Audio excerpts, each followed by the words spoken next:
An opening statement before moving on to questions. Congratulations to our football program, Coach Drink and his staff. That is an unbelievable accomplishment.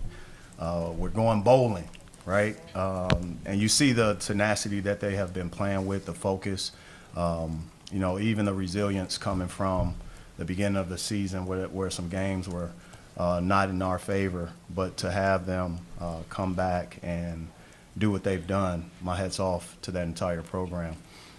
Tonight, our crowd, our fans during this holiday week was tremendous. The support of our community, it shows, and it made a difference, and we can see it, we can hear it, we can feel it, and it's tremendous to play in an environment over a holiday break where our students, hopefully their safety traveling back to campus, but where our community was here, and that's a beautiful thing. I thought we started the game tonight, 16-0 run. That's scouting report. That's our guys dialing in the experience that we have game by game, continuing to get better. Our guys have been in the locker room before. They've been in these situations before, and I thought the focus coming from the holiday break, one-day turnaround, it showed in our experience. Fifth guy to lead us in scoring, and DeAndre Golston. He hadn't played as well as he wanted to on the offensive end, but defensively he's been as consistent as anyone. And to have a fifth guy out of 7 games lead us in scoring, it says a lot. Noah Carter ended up with 5 assists, and Trago Million had 5 assists. That's the 7th guy with 5+ assists in the game. And I think those things are important when you talk about the level of unselfishness, you talk about our core values, and you talk about playing together. I think our guys, they are setting examples of what that looks like with the assist attempts, but also the successful assists that we've had. So I'm definitely thankful for their buy-in, but also how they've upkept the culture that we're trying to build day by day. They've gotten better. All right, questions?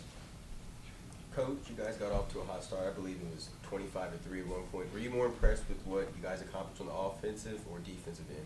It's always focused on the defensive end because that's a good ball team that can shoot it, and we held them under a certain percentage from the three-point line, 5 for 25. That's a great stat, but to be able to get that lead, you have to be able to get stops, and I thought our guys did that throughout the game. Collectively, I thought the scouting report, we were able to dial in. We thought they were going to do some things, but our defensive pressure didn't allow them to, execute as much. The other end of it is we did give up some driving lanes that we got to go back and watch film and get better on because those some angles and some rotations that we missed out on. DeAndre, obviously a big night for you, 22 points, your season high.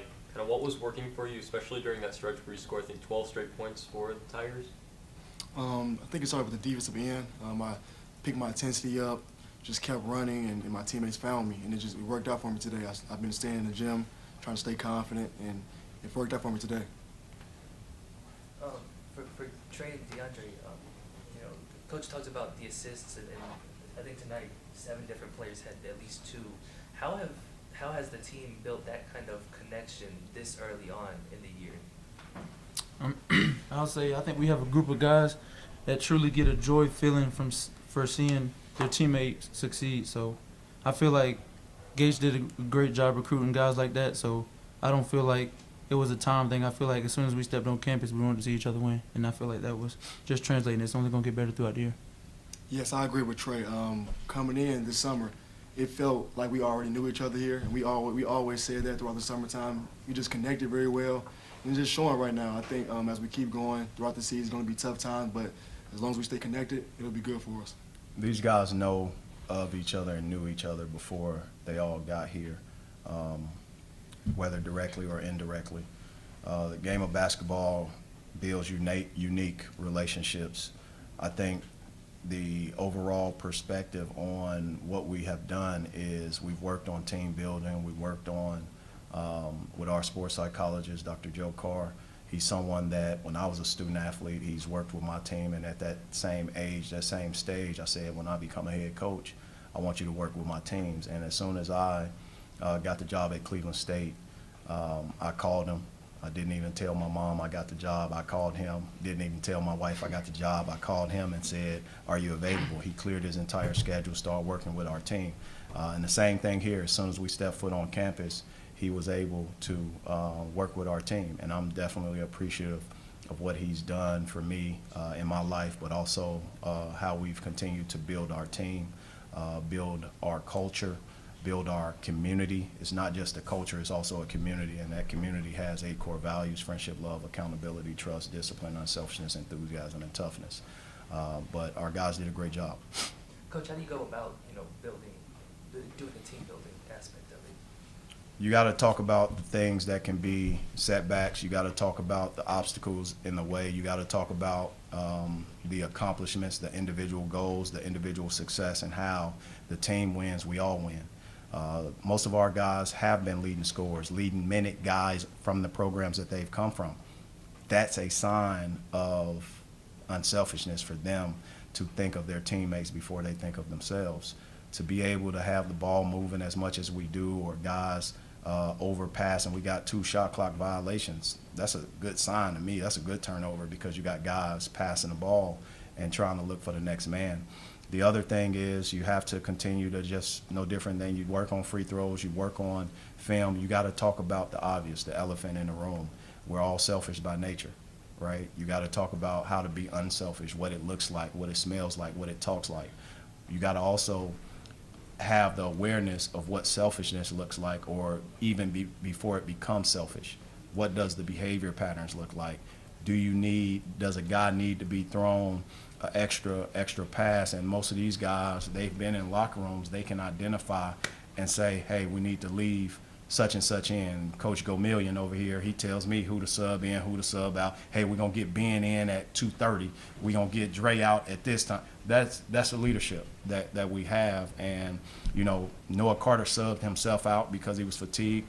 I dropped the ball and didn't put him back in, so I owe him one, right? But there's forgiveness in those mistakes, and it's collectively with our guys.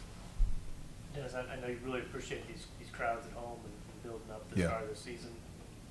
Now you go on the road here. What are you kind of curious to see how your team handles a different environment, different situation?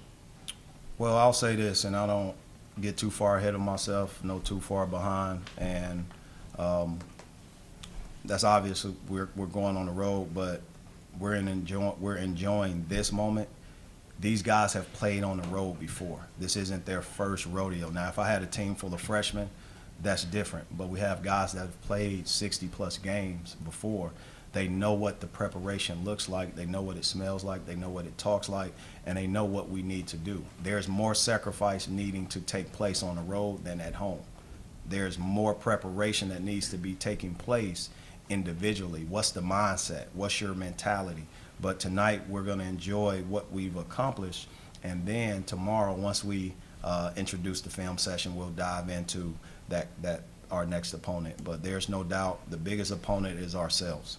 That's the biggest opponent. We talk about that consistently. It's the man in the mirror and ourselves. That's our most important opponent. The second is the team that we play next, and we hadn't dialed into that. We want to see what we get better at tonight, what we can improve on, and see who we are. Dennis, we saw Ronnie in the game a lot sooner and a lot more than usual. Just kind of what went into that decision today? Well, I agree and disagree with the statement. Ronnie's going to help us. There is no doubt about it. And when you put a team together, you have to make sure the pieces fit correctly. No different than Ronnie's getting to know me, I'm getting to know him, we're all getting to know each other. What was done last year or the year before, all that is erased. All that is erased. What is earned is now. And that's what we're building upon. And Ronnie is going to be a guy that's going to help us. He's experienced. He has size for position. And those are the things you look at, and you hope that a guy like that doesn't get discouraged, but he keeps coming.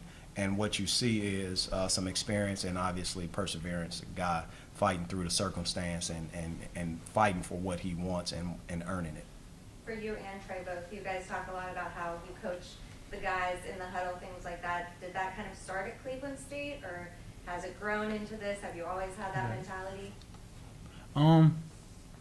I'll say it started at Cleveland State, but I think it's became. I mean, I always had an IQ for the game, but Coach Gates has been a tremendous coach off the court and helping me grow as a man. So I feel that leads to on the court and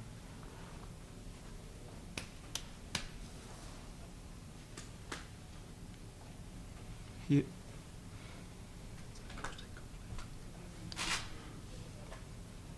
Want to finish that question?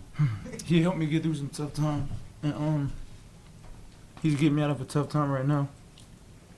So that's what I owe to him. That's what I owe to the team. And I can help my teammate out by saying I played against these guys 6 times within the past 2 years, and just playing against Trey, he's on the court at all times, coaching everyone. So Coach Gates never really had to say anything. So now being a part of the team with Trey, it's the same thing that I played against. He tells me, "Hey Dre, get to the corner, I'm gonna hit you, back door, layup." Everything works out. So it's definitely like having another Coach Gates on the court with Trey. DeAndre, did you wake up today wanting to be more aggressive? I mean, did you see what you did offensively last You week? wake up aggressive every day. More than usual, though? Did you come out like you did? Yeah, a couple of my teammates, like the thing we talk about connectivity, they all come to me every day. They tell me just be myself. And today's show, just being myself, I can still make plays, but be aggressive first and try to score first and then kick it to my teammates. And today it worked out. Coach, with 7 games down for the homestand, kind of what are the biggest takeaways that you've learned about your team kind of as you've had a chance to first coach them all together? What I found out about Mizzou basketball tradition, I can't talk about my team without talking about the tradition. I see our fans, I see their support. It's unbelievable, and it's definitely something that I take pride in, and our players see it. They see it, they feel it. So I cannot talk about us before I talk about how our guys react when Norm comes to practice and they stop what they're doing and they run over there and give him a high five, right? We can't talk about our team without talking about the former players who have come back and either talked to our team or even sat in the stands, right? Those things are important when you build.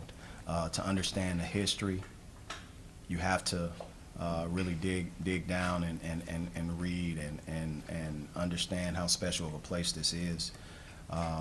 And I say that because to go where we want to go, you have to respect the tradition, because the tradition has laid out the roadmap to what we should become. But the tradition is our fans. Players come and go, coaches come and go, but our fans, 5 generations of students, right? It's the community. That's the tradition, and you see that every day within our program. And our team, I'm just thankful, man. I'm thankful for who we're becoming. We're not where I want to be. I'll continue to say that because I have high standards. I have standards in what I want to see accomplished.